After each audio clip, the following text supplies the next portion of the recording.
उत्तर one मंडल Seoni one मंडल अधिकारी वासु कनौजिया के साथ संयुक्त वन मंडल अधिकारी गोपाल सिंह, वन परिक्षेत्र अधिकारी रुचि पटेल शिकारा और TFRI जबलपुर से साइंटिस्ट डॉक्टर निधीश और साइंटिस्ट डॉक्टर SN मिश्रा के तत्वाधान में मधुमक्खी पालन प्रशिक्षण आज सफलतापूर्वक संपन्न हुआ।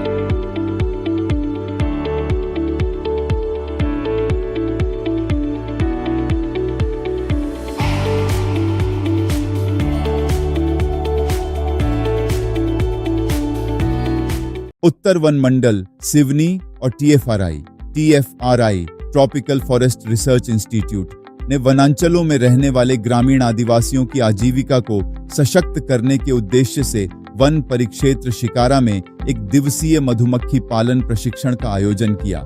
हम ये बताने की कोशिश कर रहे हैं कि पर्यावरण बहुत जरूरी है हमारे लिए, आने वाली पीढ़ियों के लिए, वो ही बचा रहे और तुम्हारी आजीविका भी चले। इसमें हमारे TFRI के जो साथी हैं, इन्होंने मशरूम के उत्पादन में, कल्टीवेशन में बहुत हमारी मदद की और अभी शहद के बारे में बहुत अच्छे से समझा रहे हैं। तो इससे आप लोगों की आय बढ़ेगी, तो आपका जीवन स्तर सुधरेगा और हमारा जो पर्यावरण इतना हरा भरा मध्य प्रदेश है, ये भी हरा भरा बना है। मधुमक्खी पालन क्यों करना है? तो बेसिक सी बात है, सिंपल सी, कि हमें उससे क्या होगा, आय की प्राप्ति होगी, है ना।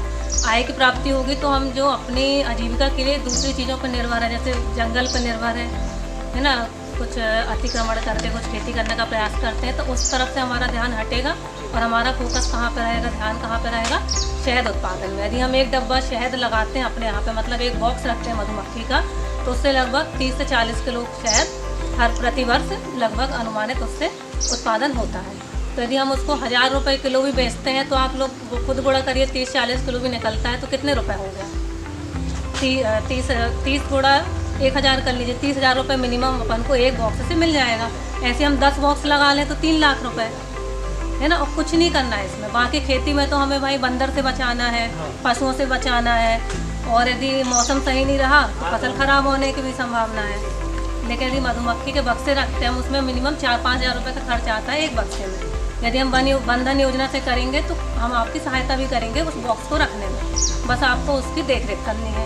देखरेख में भी कुछ नहीं करना है। बारिश के टाइम पे मधुमक्खी बाहर जा नहीं सकती है खाना लेने के लिए, तो उसको क्या करना है कि शक्कर का पानी का घोल बना के उनको उसके अंदर, मधुमक्खी के बक्से के अंदर एक चैम्बर रहता है, उसमें बस घोल ला के डालना है, पूरे अपने इक्विपमेंट्स वगैरह पहन के। जब बारिश चली जाएगी, मौसम खुल जाएगा, फूल आ जाएंगे सब जगह, तो मधुमक्खी खुद जाएंगी, अपना खाना लेकर आएंगी और बक्से में देखोगे अभी आप बक्सा, तो उसमें छोटा सा दरवाजा, मतलब स्पेस रहती है जहाँ से मधुमक्खी अंदर जाती है। तो अपना कलेक्ट करके बढ़िया वहाँ मधुमक्खी का पूरा शहद इकट्ठा करेगी। जब शहद पूरा भर जाएगा नीचे वाला चैम्बर, उसके ऊपर एक और चैम्बर ला के ऊपर वाले माले में रख देंगे तो पूरा चैम्बर भर जाएगा। तो जब फरवरी-मार्च का महीना आएगा अपन उससे शहद निकाल लेंगे। बाकी शहद कैसे इकट्ठा करते हैं आप लोग बहुत अच्छे से जानते हैं।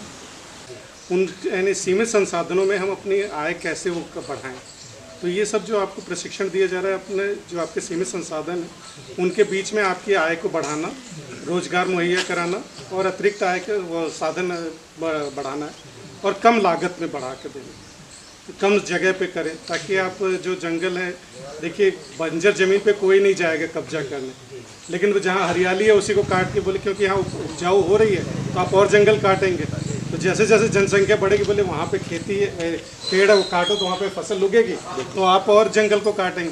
तो हमारा ये उद्देश्य है कि अब जितना कट के जो है हमारे पास, उनको हम बचा के रखें, ताकि हमारी आने वाली जो पीढ़ी है वो उस पर नहीं, उसके लिए नुकसान ना पहुँचाएँ।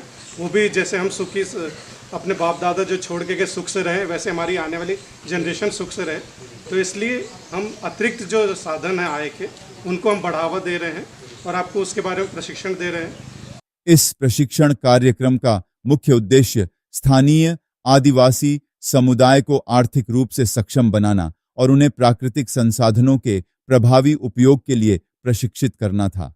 मधुमक्खी पालन से आय बढ़ाने की संभावनाओं के बारे में प्रशिक्षण में विस्तार से बताया गया।